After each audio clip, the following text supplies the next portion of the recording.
Hey, Dusty. Is it Tuesday? Wednesday.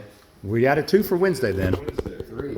3, maybe. Or you've moved to 1 tomorrow. The round track guy. Tomorrow at 11. Oh yeah, but I mean it's not 4, right? Remember you were going to try to get your round track guy over here today. Okay, gotcha. So this is a car that another shop built, and they actually brought us 3 to do today.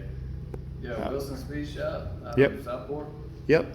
This one is a 2010 Camaro, and did you hear most of the mods? You're good at that. It's a forged 6.2. Yep.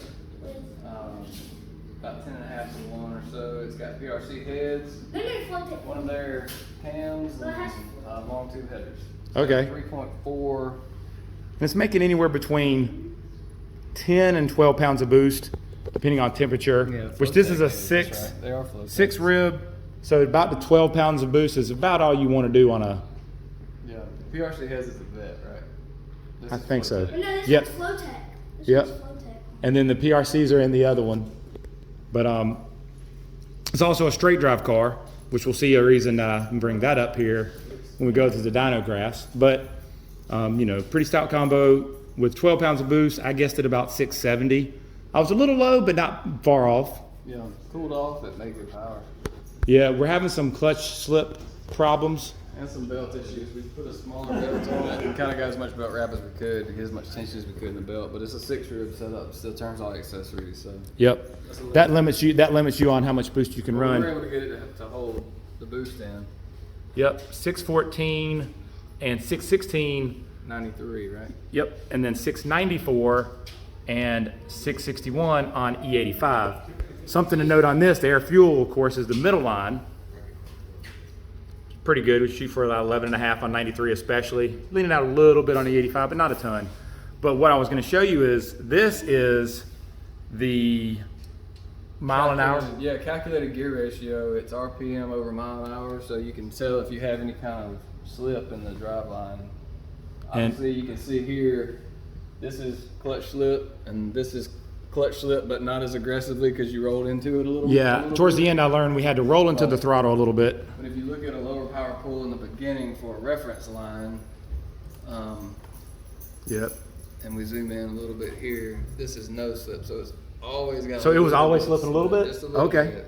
I didn't even recognize that. Definitely on the high power pull. See the separation here. Yep, the more power it's making, the more it slips.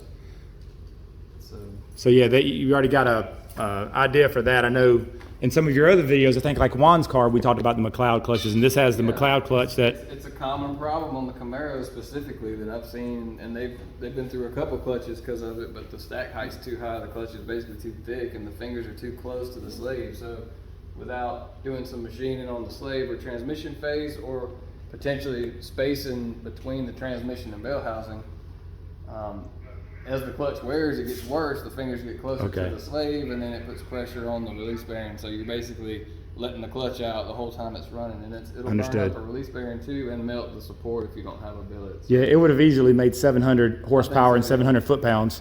Because the max torque was beneath where he got on when the you gas. see the torque coming down, that's when it finally hooked up. So your max torque would have been way back here.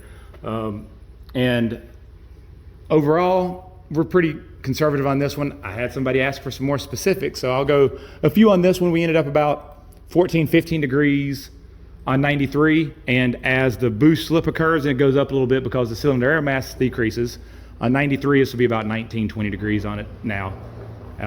12 pounds of boost, you can get a little more aggressive with your timing because it's not that, it's not 20 pounds or anything. It's pretty low boost. But the next one up is the Z06. The clutch data on this one was good. That's why I wanted Dusty to be over here to talk about that, and I appreciate it, and we'll be here back on you soon. Thanks.